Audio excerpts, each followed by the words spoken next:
Okay, yeah, I'm continuing to ramble, so let's just keep going as long as I'm rambling and stuff. We're probably not going to make it all the way to, like, the end of this side quest thing, Bob, but, like, you know, as long as I'm rambling, may as well be doing battles. My beloved Pokemon, see? Giggle, fresh prey! Okay, Bandana Guy Lobo would like to battle. Cool, man. So yeah, talk about that, and then we talk about, like, Team Star here, and how the, battles there really aren't great. So, first I'm like, the way that I structured this is, like, first we gotta talk about Legends Arceus. Legends Arceus made this throwing mechanic that they clearly worked really hard on, as it, you know, doesn't even function properly. So that meant that they totally had to reuse this in some way, because otherwise they'd have to work on something completely new and original. So they reused it with the Pokemon battles, because they love reusing things. With the what the heck, the bomb thingamabobs. Because, yeah, you get something thrown in your face, and, yeah, that's sure to calm anyone down. Makes perfect sense. Anyway, what the heck are we doing here? Sure, Shadow Rush, Bite, I don't really care. Oh, I should have switched to Entei. That's what I should have done. Whereas Scarlet and Violet, when it reuses its mechanic, it reuses Auto Battle to make this wacky, awful mini-game thing that barely runs. And then there's the Titan Pokemon battles, so we talk about that. And then there's the stuff with Koraidon and Miraidon that we talk about a little bit. Talk about how, like, if you just press B, it'll destroy the frame rate. Which, if you want to play a game like, Breath of the Wild, you can destroy the frame rate of it, but you need to work for it. You need to, like, really work at it to destroy the frame rate and get it to do things it was never meant to do. This is a clip from my Breath of the Wild Christmas special, where a few years ago, where I duplicated so much crap. So, you know, this was recorded 2020, apparently, on my computer. Oh, man. It's fun breaking Breath of the Wild in 2. But you need to work for it. You need to, like, prove... Okay, I probably shouldn't spoil too much of my video essay here. But you gotta prove yourself worthy of destroying the frame rate, you know? Rather than just being able to press the B button and get it for free. Anyway, so there's gonna be a lot of shitposts in this thing, let me tell you. Like, I've shoehorned a lot of shitposts into this one. It's gonna be a good time. Then we talk about, like, TM crafting and stuff like that. There's yeah, or there's that, you know, there's always teleport core force, there's that point as well. And then there's, like, crafting and stuff, and I talk about, like, some different ways that you can handle crafting and, like, meaningful collectibles, where I use, like, the Mega Stones as an example there. You can see, like, the clip from Pokemon Evolutions there and yada yada. So there's that to talk about. In terms of side activities, there's, like, the stupid stakes thingamabobs. And then in terms of actual dedicated side activities, is this the, is this the bit where I have, yeah, hold on. Should I play this? Hold on. Yeah, I'm giving sneak previews here. Alright, what about side activities you can engage with around the world? If it doesn't lag too much. Let's list them off. Raids, picnics, school, and that's pretty much it. Okay, it lagged a little bit going from clip to clip. That wouldn't be the case in, like, the actual finished video. But yeah, so you know, I'm kind of memeing around a decent bit with this one. You know, don't let it be said that I don't have fun making stupid shit in videos, you know, as the case. So we go through, like, the activities, then there's, like, raids, there's a picnics, and then there's the school thingamabob and all that, and then it's like, yeah, there's not much in the way of other side activities when, oh my goodness, it's so laggy here. There's wild Pokemon in the world that aren't really a threat to you, yada yada. Here's, like, crap with the map, and the map being, like, a non-functional mess in this video game. Let's see here. Here's some other glitches. He was talking about the multiplayer, evidently there. Yeah, that would have been, like, the perfect time for a sponsorship there. Would have been the case, imagine. So yeah, there's multiplayer stuff to talk about. Then there's, what's in this section again? That's still more multiplayer stuff. Oh, I think this is interacting with Pokemon in the world. Yeah, this is interacting with Pokemon in the world. And how that compares to, like, Legends Arceus and stuff. You can see how slowly it's loading. Oh, there's a, if anyone's seen that video, it's just like, yeah, the cool thing you think we're doing, we're not. Because if we did, then we'd have nothing to tease for next time, is what that clip is there. Whooper dug a hole. I know he don't take care there, then Reggie Bump. Enjoy this Inception thingamabob going on here. Meh. Let's see here.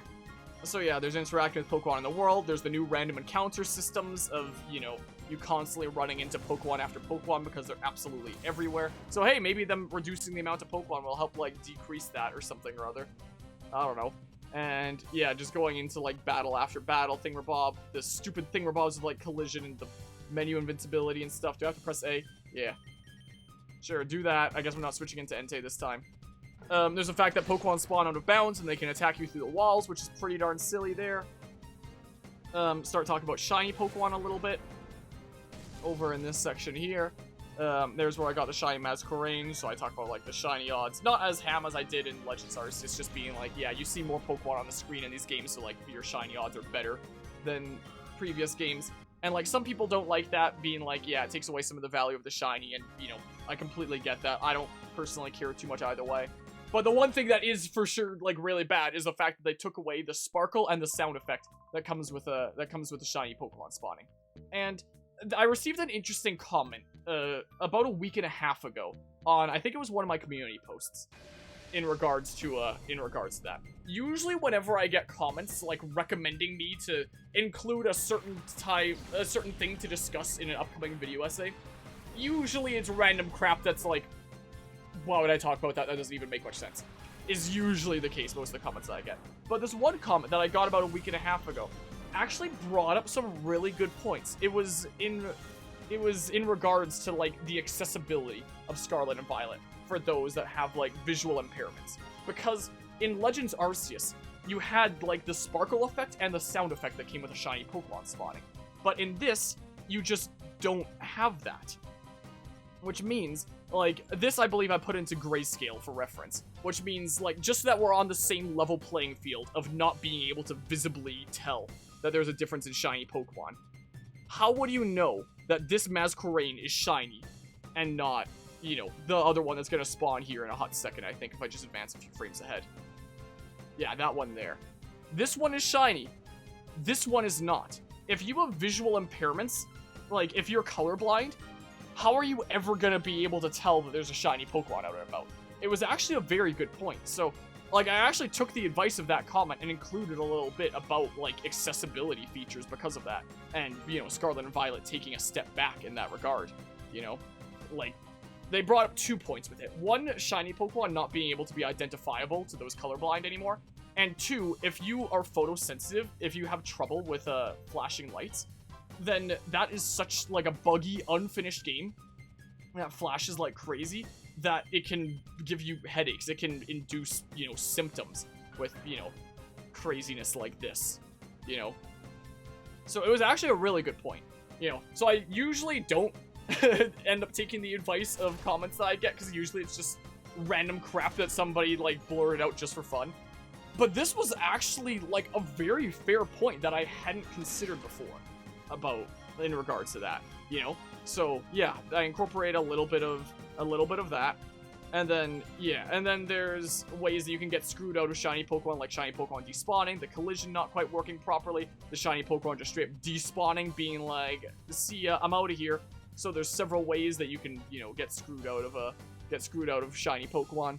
And yeah, it's great there. And then I think the last bit is just, here's, like, some minor glitches that I missed, so I realized, like, going through that there were some things that I missed, and I'd already made all that stuff here, so it's like, let's just, like, bullet point list off some things that I missed. And then I included, like, a little section here for, it's like, if there's any other things that I've forgotten, I can add them here. Like, other things I forgot. Or something like that, you know? Or maybe I'll have, like, little notes edited in later, or maybe I can extend this. Maybe this project is already so dang laggy because of how much stuff is going on in it. No, come on. Go to Entei, please. And then we can just, like, nom here. Is what we can do. Yeah, I'll just undo that for now. There will probably turn out to be other things about gameplay that I forgot. And then I wrap it up with, you know, here's the whole Pokédex situation, which, as always, we do, like, basic math to determine that, you know, they could have absolutely done things. Like, if they were, with this whole thingamabob that we do, so if the game data was Pokemon alone in Scarlet and Violet, and they wanted to include every Pokemon, that's the new calculation of what it would be.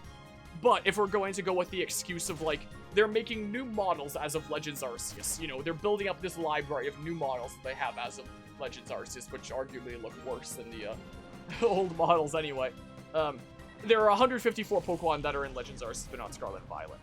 I had to manually count that. It took me a little while. So if we're just gonna count that, then, you know, I imagine that the everything but the Pokemon part is a bit larger than 300 megabytes. Just a smidge. So that means that without a doubt they could have included, you know, at least all the Pokemon of Legends Arceus in Scarlet and Violet. Virtually for free. Which played into this. Nothing. It's for free, you know? For free! You know, and then... so there was that. And then it's like, yeah, but that's not as profitable because Pokemon Home and being able to sell more games and have exclusive stuff, so yeah. And here's the bit about, like, every Pokemon that got a new evolution or form in Legends Arceus exists in Scarlet and Violet without that new form or evolution, which really goes to show that, you know, they did do it to, like, spread word, get people talking, and, you know, yada yada. And it's a good example of anchoring. Here's an anchoring example from a Netflix film that I'm honestly surprised I didn't get copyright claimed for when I uploaded a test draft. Wait, that means that I did render a test draft of this. Where the heck did I save it then? Because I know I uploaded a test draft of it and saw that I didn't get copyright claimed. And it's like, yeah, there's that. Now let's talk about the story. So that's an hour, 3 minutes long. Now we get into talk about the story. So, cool thing about this video essay, as opposed to like my previous ones, is that you can, in theory, watch the first 2 hours of it without any spoilers at all. Because the gameplay territory doesn't get into, like, you know, that spoilery of territory. It doesn't talk about the final storyline there, you know? Is the case. So, usually story's one of the earlier things I start out with. But this time I wanted to start out with, you know, how it handles itself as open world, which then naturally leads into gameplay. And because that ended up as long as it did, it means that you can actually watch 2 hours into however long this video is going to end up being without being spoiled, in case you did want to, like, go in blind to the story one day. So, you know, that's pretty cool, rather than just being like at the beginning, don't watch this video if you don't want any spoilers. I can be like, yeah, you can watch like 2 hours of this video without getting any spoilers, really. Just, you know, the main 3 storylines and what they are. But like the ultimate plot line, you know, that's still a mystery there. Anyway, so yeah, that's been my progress on that. Has been the case. Like I said, I'm done with the first half of the story script, and it's recorded. The stuff that is, like, going through the story itself and analyzing it. And I'm currently working on my story rewrite. I'd say that I have about maybe a third of my story rewrite done. I have all the bullet points and ideas of what I'm gonna do. Except for maybe this Team Star plotline. I'm still tinkering around in my head for how exactly I'm gonna change around the Team Star plotline. That's probably the one that would be, like, the closest. Though I might take it in a interesting, different direction. I'm in debate. I'm not entirely sure yet. I'm figuring it out here. Visuals and aesthetics, I don't have a whole lot of stuff in the script for yet. Like, this is undoubtedly gonna be the longest video essay and the one that takes me the longest. Like, you know, had this been the BDSP one, I would have gotten it out by now. Had this been the Legends Arceus one, I probably would have been able to get it out in maybe 1 more month from now. But this one, oh man. You know, presumably, maybe the later chapters will be shorter. Maybe the later chapters won't take as long. I won't know for sure until I'm done with, like, the script for these other ones. But, you know, only done with chapter 1, 2, and 3 up to this point. And I still have 4, 5, 6, and 7. You could say that I'm less than halfway there. And it's already over 2 hours. I mean, the conclusion shouldn't be that long, right? With how much stuff we cover throughout the... I don't know, man. I mean, soundtrack probably won't be too long. That should be, like, an easygoing short one that's, like, maybe half an hour, I would imagine. Visuals and aesthetics is mostly gonna be glitches and how you interact with the Pokemon in the world and how they behave. Is mostly what that's gonna be. I feel like story's probably gonna be the last one that has, like, some serious meat to it, you know, maybe. And then maybe it'll be a little bit more easygoing for the other ones. I don't know. I hope I have an easier time, but, you know, anyone that's been around this channel for a while knows that I don't, you know, I don't cut corners being like, oh yeah, I just want such an easier time, so I'm just gonna do, like, my bullet points and that's it. So when I say I hope that's gonna be an easier time, I don't mean, like, I'm gonna make it an easier time by not talking about everything I want to talk about. It's, I'm gonna talk about everything I want to talk about, and fingers crossed it doesn't drive me up the wall in terms of how long it takes me. So yeah, there's that. And in the near future, I'm thinking about potentially, like, publishing some of the early versions of the already completed chapters to the channel for, like, members. Because I don't really have all that many benefits for channel members. I just have, you know, the emotes in comments that I don't think anyone uses and the badges by your name in comments. So it'd probably be a good idea to actually have some benefit for like channel members. So I'm thinking that in the near future, I might start publishing the stuff that I've already done as like member exclusive content. I know that some creators upload stuff like completely exclusive to members that nobody else ever gets. I don't like that format. As I discussed in chapter 1 when it comes to pre-order bonuses, my stance is if it's something exclusive, just make it available to everyone later. You know, make it exclusive just for a limited time. That's the way that I would handle like member only content when it comes to that. Because it's like, hey, I have these on my computer, they're done anyway. Why not like give some more benefit to like my channel members that I don't really do things for, you know? So I might do that as well. I'll get through some other big uploads here first. Like this week, today, like 40 minutes ago, was Peculiar Potions episode 26. Next week, we're actually going to publish the first episode of a podcast on this channel, where I discussed with Sate Jam review scores in the gaming industry. Like, how accurate are review scores? How much do they encapsulate about a game's quality? How much do they miss? Are they good? Should we keep on doing review scores? What are the pros and cons? Yada yada. And what do we value in a video game? It was supposed to be a short discussion, but we ended up rambling for 3 hours. It was crazy. I haven't recorded any more yet, but we hope to do some more at some point here. So yeah, gonna start the Harmonic podcast in the near future here, so look forward to that next week. It's all done. I've just been spacing out my big uploads over the month. And then week after that, assuming I finish it in time, should be another episode of Peculiar Potions. And then maybe after that, I'd start publishing some of the already done Scarlet and Violet essay chapters for like members until like the thing is eventually done. The most, when it comes to like stuff going on behind the scenes of the channel, the question that I get asked the most often is like, what's the progress on the Scarlet and Violet essay? Like, what's its ETA? Honestly, the ETA is just when it's done. From what I've described here and how long it's taken me thus far, just make like your own rough guess, essentially. It's out when it's out. Like, I'm sure whenever it's done, I'll do like one long proof watch of it, fixing up any little things, and then probably publish it like by the end of that week that it's done in. I don't know when that's gonna be. It'll be when it's done. Oh, sweet. Anyway, yeah. Time to catch up on some thingamabobs here. But yeah, let's see here. Especially with Paldean Pokemon Shine using different material, but same color Paldean Tauros becoming especially difficult to identify there. I haven't even seen the Paldean Tauros. Maybe I'm gonna have to look that up. Maybe I'll put that open in another tab so I remember, and that can potentially be added as a note to that thingamabob if it really is something super wacky. Let's see here. Paldean Tauros. Maybe I'll just go to like the Cerebi page for it or something like that. Cerebi Tauros. Oh god, really? That's the shiny form? That's like...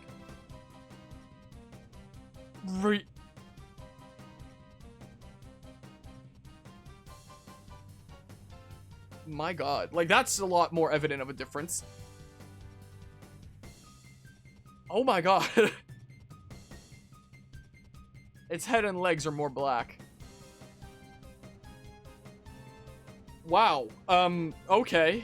Yeah. Yeah, I'm gonna leave that tab open as a reminder for later. Then I can include a little image of that being like, look at differences like this even, you know? Even if you're not visually impaired, good luck, you know? Is the case. What the heck? Yeah. Why did they take away the sparkle and sound effect? It doesn't make any sense. Man. Well, let's see here. As many issues as modern Pokemon has, you rarely disappoint in the Pokemon designs themselves. That's fair. I know that, you know, some people don't like the Pokemon designs, some people really like them. I don't feel too strongly either way. When it comes to the new generation, there are some that I really am not a big fan of, like the cheese string guy. But some of them I think are pretty cool, you know? Like, I think no matter what quality of the games, the things that'll always be at least pretty alrighty / mixed are the Pokemon designs. And the thing that'll always be a slapper is the music. At least there's that. Like, it doesn't matter how crappy the game is. The music is gonna slap. At least we can be assured of that, you know? At least that remains. Like, assured. Okay, this is not working out well for me. I'm just gonna confuse Ray and then maybe I'll switch. Or something like that. But yeah, Mythic's been to your base over at Minecraft there. You had low expectations for the story and you still am disappointed in most of the story. What was really crazy with the story is people kept on telling me that it gets, like, amazing. That it gets really good. And so, I was like, huh, that's intriguing. Does it actually get good? And as I've like really analyzed it for the sake of this essay, what I honestly feel like in terms of the story is that it could have been one of, if not the best Pokemon story ever told. It's just told in such a weird and frustrating way that it just doesn't do what it could have done, you know? Is what I feel like there. Like, I do respect a lot of the things that it went for, but it just did it so dang weirdly, you know? Is the case. Sure, let's do this. I don't know. Like, one of the things that stood out to me the most in terms of ridiculousness with the story was the professor's motivations. You know, the professor's made this time machine and is summoning Pokemon from the future or the past, depending on your game version. What's her motivation for doing so? Her motivation is she wants all the Pokemon of the past and the present to be able to live together happily, hand in hand, and everyone's happy and merry and stuff like that. And that's where I was originally going to use, like, the the Worlds Collide shitpost, but I might use that at the beginning because it's so dang funny anyway. Like, you're a scientist that doesn't understand the problem in this? Really? So, in my story script that I have thus far, I propose, like, 2 different approaches that could have been done for the professor that were both done by other video games that were released in 2022, being God of War Ragnarok and Xenoblade Chronicles 3. The stance that was taken by God of War Ragnarok with the villain Odin, minor spoilers here, is he was blinded by the desire for knowledge. He wanted answers. He couldn't stand not knowing. Really? I unlocked Lear with that? Are you kidding me? That was what drove him to, like, seek knowledge no matter what the cost. Could have easily done that with, like, the Professor and Time Machine. You know, that she wants answers. The other approach that could have been taken by Xenoblade Chronicles 3 there was with N and the stance of regret. Like, something happened that, you know, fills the professor with regret that they want to unlock the power of time to undo, essentially. As N would say in Xenoblade 3, like, I'll just have to undo it all, turn back the clock, or whatever the heck that line is, you know, is what he would say there. Like, either one of those motivations, blinded by knowledge or regret. Either one of those would have worked great for the professor, and were done in really good ways in those 2 2022 games, you know? Was definitely the case. And there was also, like, a freebie for regret, considering, you know, there's only one professor depending on your game version, but not the other, but they're both implied to be Arvid's parents. So that was, like, the perfect layup for regret. Something happened to kill the other professor, something that was preventable, and now the professor is blinded by regret. So in my story rewrite, between knowledge or regret, can you guess which approach I decided to take in my version of the story rewrite? Plus me having played a lot of games like Pokemon My Shoe Dungeon, where I prefer darker tones, you know? It sure is a mystery which one of those 2 options I took for my story rewrite. Alright, let's see here. And I think in the script that I've written for it thus far, I specifically say, like, the circumstances of the other professor's death don't matter, just that they died and it was something preventable. And I think that I say, like, it could have even been Truck Senpai for, like, a super simple answer there, you know? Oh, man. Yeah. Scarlet version Professor Turo got hit by Truck Senpai, or vice versa in Violet there. Oh, man. Although Legends Arceus is the better game, you think that Pokemon designs in Scarlet Violet tend to be better received by fans by comparison? What, considering how much they screwed with Dialga and Palkia and stuff, among some of the other wacky designs of that game. That game had some cool designs. Like, the forms for Zoro and Zoroark, those are pretty cool. And hey, what did I say? It gets people talking, than making new forms that are exclusive to Legends Arceus. It's just what I was saying earlier. My very point. It's doing exactly that. My goodness. But yeah, making Time Machine does nothing to do with Celebi and Dialga. It just doesn't make sense. And it would have been a perfect layup for, like, playing in Dialga in some way as well, considering they had just done the Generation 4 remakes. It would have been a perfect layup there. But no, that's not gonna be what they do, huh? I think there's anything in there. I've looted that before. Hi. I'll do, like, a couple more battles, and then we'll continue with the story, I think. My Pokemon can dance with elegance even in a dump like this. Wow, good for you. That should be my catchphrase whenever I'm playing a new modern Pokemon game. My Pokemon can dance with elegance even in a dump like this. That's what I should do. Oh, man. So, yeah. There's the lore update. That's the whole situation with the video essay. So, you know, I have most of the story chapter script written. I'll be working on that next. I'm probably gonna try to go ham on some Peculiar Potions stuff during reading week first. And then I'll start, like, the story chapter, because I haven't started the story one yet in terms of editing. Because once I start, I'm gonna be going at it the moment I start. So I think I'm gonna want to, you know, commit to some of these other projects first, like streaming games like this to catch up on. Or, you know, doing some more stuff with the Peculiar Potions.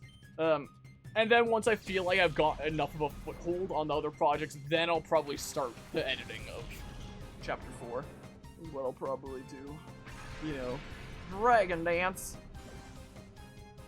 Anyway, what else is new? I haven't... Like, it's already over halfway through February. It might be early March by the time this gets uploaded, I don't know. And I still haven't gone to Taekwondo yet this year. I really wanted to get back into Taekwondo and into my training. What? What? Wow, that was one heck of an animation right there. I really wanted to get back into my training like I was late last year. And get, like, my physical ability back and stuff again.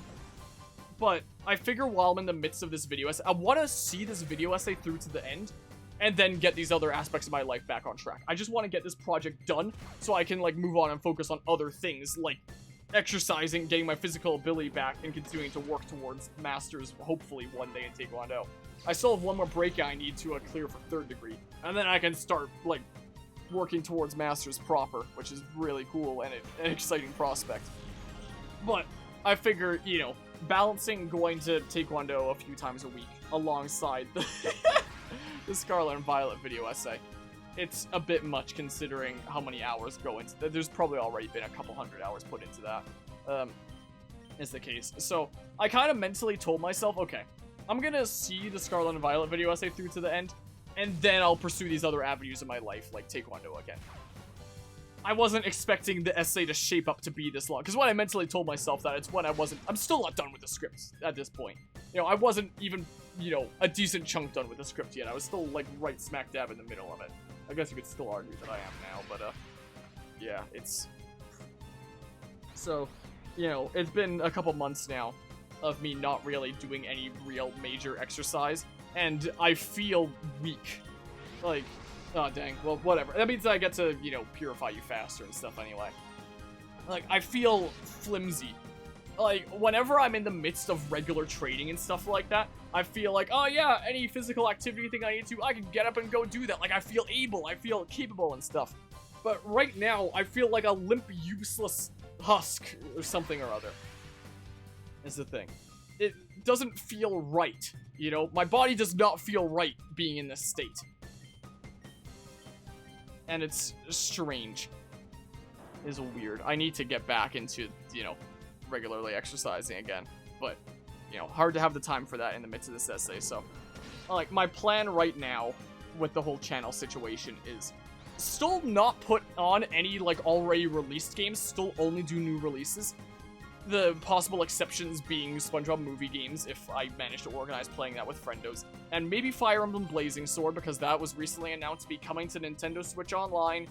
And I'd probably want to do it, like, off of emulator before it releases there, so that the Nintendo ninjas can't be like, oh, you didn't do that in the way that we want you to on the Switch, yada yada, like we did with Paper Mario a couple years ago. So a couple exceptions there, but for the most part, still only do new releases. Spend this week trying to wrap up as many current game projects as I can. Like, I'm gonna get through Pokémon Colosseum this week. We're committing. We're going hard. It's gonna be the case. Do get as much of a foothold in Peculiar Potions as I can, and maybe get, like, some stuff underway for, you know, the next step of the Scarlet Violet video essay. Basically, I'm gonna try to use this next week of reading week. Thank goodness university gives you a week off each semester to catch up on, like, other things. Because I am going to use this to get, you know, everything with this channel organized on top of as best I can. I'm not gonna be able to get, like, completely on top of it. But I'll try my darndest to, you know, get as much of a foothold and as much as I can, as I'm doing right now by shooting some more Colosseum. Anyway, I just wanted to do these rambles while we were going from battle to battle. If I really have to battle every single trainer in the cave leading up to where Mirror B was for some dumb side quest, it might not be that worth it. I think I'm done through most of the things I want to ramble about. We can probably switch back to doing main story stuff here, like in a hot sec. Maybe this will be my last battle in that case. And we got lots of experience from this. This will, you know, very much help us in the near future here. Welcome to adulthood where you're young, but your body feels like 85. Well, I already felt like that when I was stuck in physiotherapy for half a year, and I was like the only young person in there, whereas everyone else was like middle-aged and older. I felt so strange being... I was stuck in physiotherapy for half a year when I was 19 years old, when I first started training for, you know, my third degree, that I'm still stuck on to this day after everything with physio, plus COVID, plus life craziness. So much pain, man. I don't know, sure. I don't know, and then we can just, like, do this or something or other.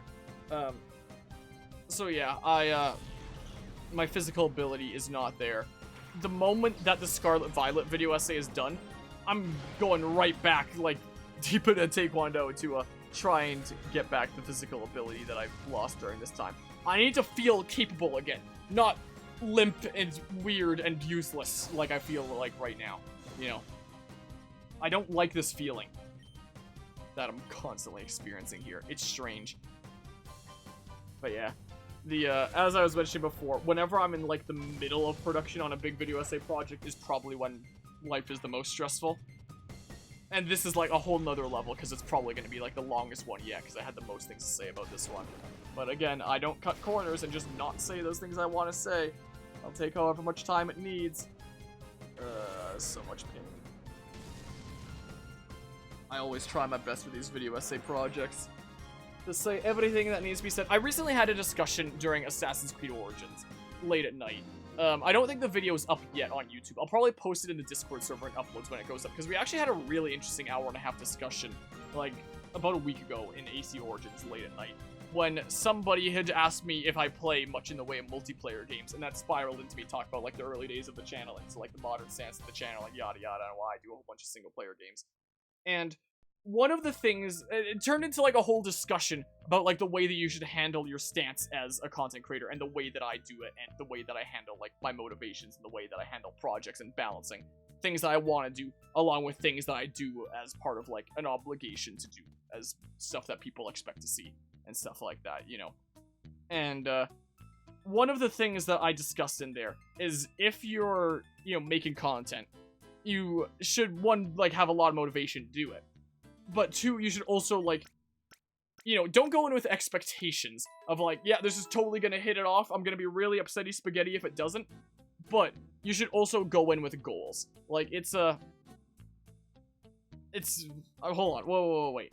I got a text from my dad asking how the work with the, truck went on Friday, when I guess I forgot to tell him that it got rescheduled to, Saturday. That's another thing that's gonna be going on this reading week.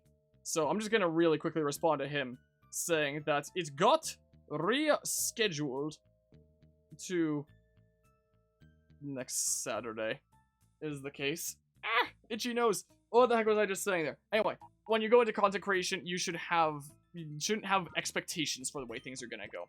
But you should still have goals, you know.